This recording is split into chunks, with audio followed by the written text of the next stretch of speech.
A scope mount for the Norinco SKS. William Hovey Smith, 2023. This is Hovey Smith, the Backyard Sportsman. We're returning once again to the SKS and making it a more effective hunting gun. Well, I had problems with my adjustable iron sights here that we issued. And we investigated how do you put a scope sight on an SKS. Well, there are various alternatives. One is a bridge mount that goes all the way from here to here and extends over the ejection port.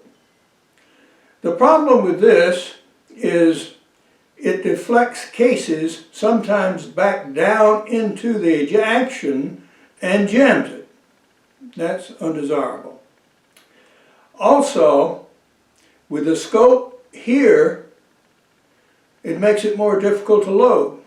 You have to sort of ease the shells in from this side and push them down with a pinky or something else to get them to catch. So that's undesirable.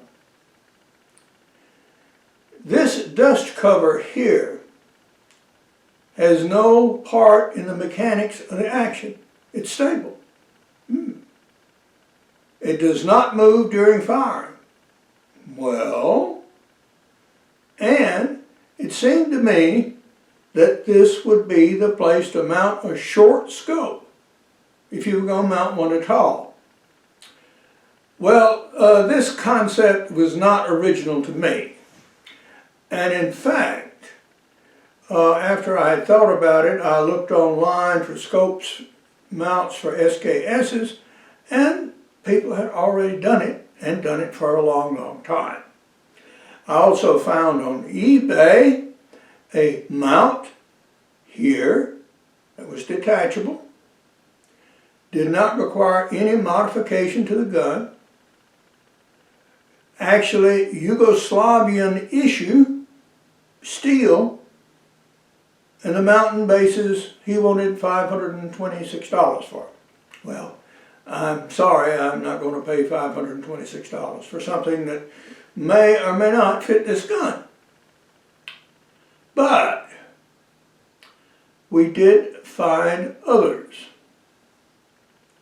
And we have one right here.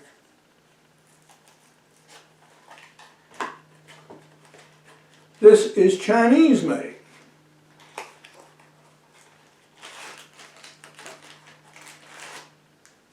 This gun is Chinese made, not made by the same company.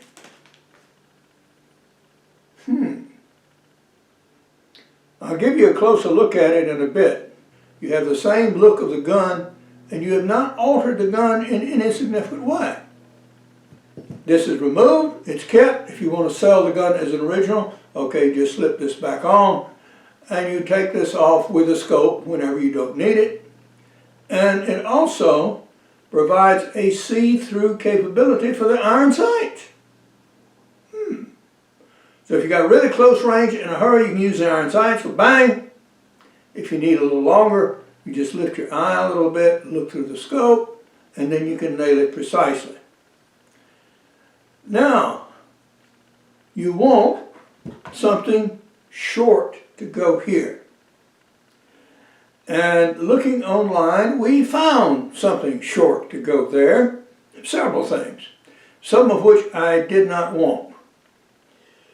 There are red dot and green dot sights that are about this long that would do just dandy, except, as I found out with other guns, in low light conditions, these blow up and they expand so much on the target that you cannot see the target to get a precise aim. They work fine in bright light, but not when it gets darkish. And right now, that's when my deer are moving. They are moving practically at dark. And so I need something I can see them with and shoot them with then. So we found another scope. This one. Now here to read, we have a Fairfield Barrage 2.5 by 10 by 40 rifle scope. And it's a mil dot, tube diameter 1 inch, focal plane, matte finish, and it is 8 inches long. Okay,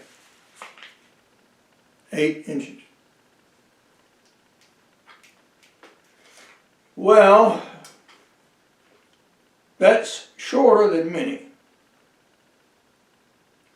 And if we mount the scope so it's about here, this, as you see, is the back of the bolt travel. So the shells will be free to eject that way. That's good. And it puts the scope rear right about here. Well, I already put an extension on the stock, which is fortunate, because I'm going to have my cheek right about here to be able to focus on that scope, I suspect. So this is what we're going to try. This scope mount, when it was reviewed, got only a 3 rating. And why? 2 reasons were cited. One is this base here requires fitting to the action. With a plethora of SKSs out there from several different makers, from several different generations, I was not at all surprised to find out that yes, I'd have to do some hand fitting on this part to get it to work. But once it's fitted, whether it has a scope on it or not, I can still see through the bases and use it. That's good. Now, there were also complaints about this mount. And looking at it visually, this is not like any Weaver mount I ever saw. It is cast, it is somewhat irregular, and will require hand fitting. Well, I'm not going to do any fitting on this mount until I actually get the scope bases to see what I'm fitting to. If these spaces here are too wide, I can shim it. If they're too shallow, I can deepen them. But I'll only do it for the 2 bearing points on the bases when I get the objects in hand. Then we'll do the fitting. So I'm confident I can get something to work. To give you a closer look at the order sheet.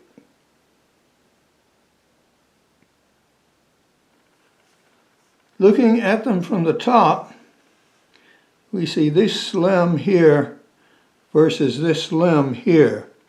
There's a little cutout here that may be significant. This one is sloped over and down like this one is, so that looks good.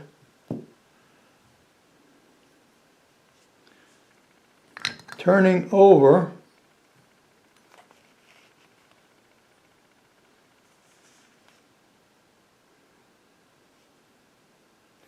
this base may be a little bit thicker than this one, a little bit wider from here to here, but since this is on a spring compression, that shouldn't make a difference. So I think most of the work will need to be done on these rails right here and here.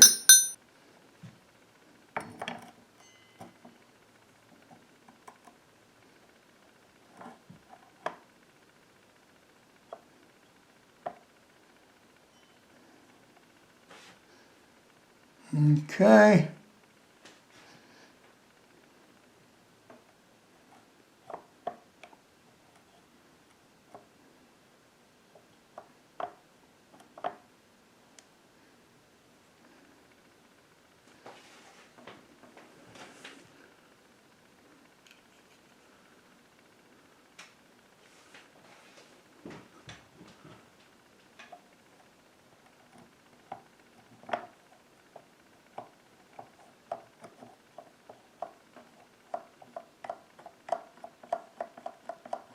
That is actually sliding under the bolt here.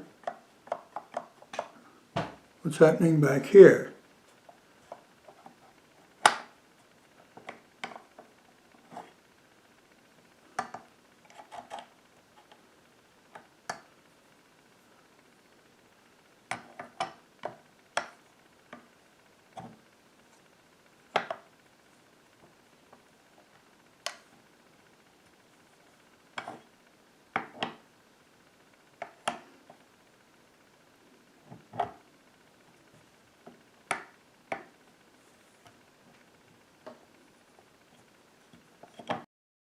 Support this channel by buying my outdoor books, business books, and novels, as seen on Times Square.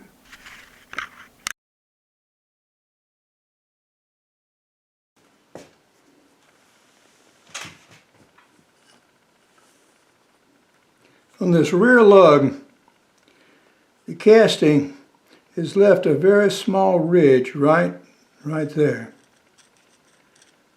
that I'm taking off, and then I think the piece will nearly slide in. So we're going to work at this just very carefully. I took a little bit off the bottom around the edges here where there were possible burrs. Not very much needs to come. I'm going to have to remove more material from here and this side. So I'm going to carefully use this Dremel tool to freshen up these faces.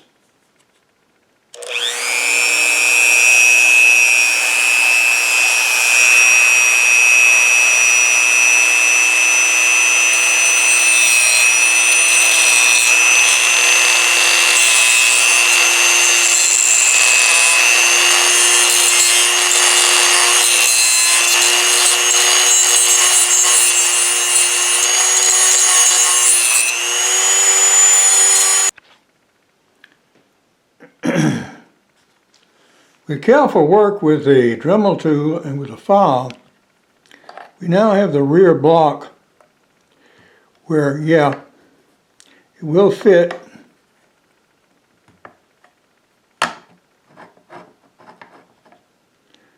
down where it's supposed to. It's a little bit sticky, but that's okay. The original was too, so yeah.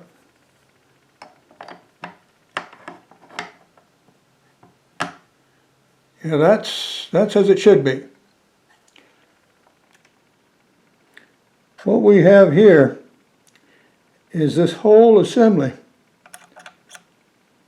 needs to go forward about that much. The dust cover is sitting as it should. It's just protruding too far back here for the pin to be inserted and for it to be locked in. In trying to dope out what's wrong here, the dust cover slides back like it should, but then when you put it in, this tab right here impacts there. On the original, the slope here is more nearly continuous to this slope here. And this tab right here is not present. So we're going to have to reconfigure this part to look more like this part, and then I think we'll be in good shape. We have completed the modification of the dust cover, and to give you the information about it, this is from opticalplanet.com. And it is SKS base with integral rail, part number AW11744. And the modifications necessary were to first modify the base so that it would fit here in the rear of the receiver. It was oversized on both sides. And you can see where I use the Dremel tool to smooth it up and put it down. Then it will slide in like this, and you can close this pin.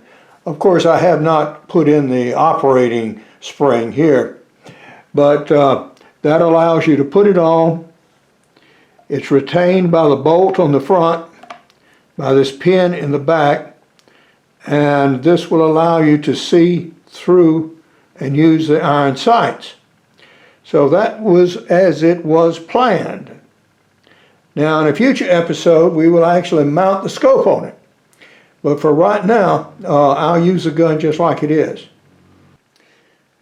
Now that we have the base mounted on the gun, you can hear it.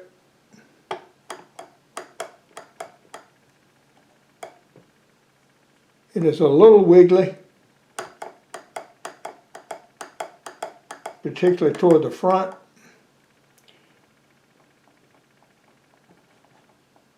Front and back seems to be okay. All right.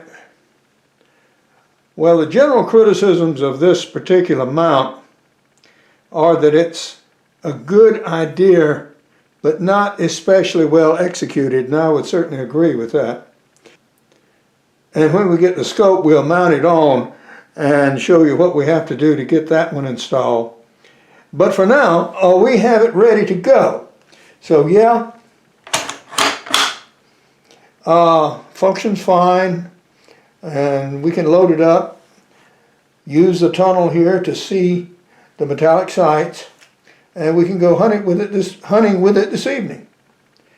So this is one adaptation, and I think arguably the best available for putting on the gun, because it doesn't interfere with the ejection of the cartridges so much. We'll see when we get the scope on it, but that's what we're trying to avoid. Keep the gun functioning and keep it shooting. For now, this is Hovey Smith, reminding you to hunt what you eat and eat what you hunt. Be legal, be ethical, be safe. Goodbye, God bless, and see you next time.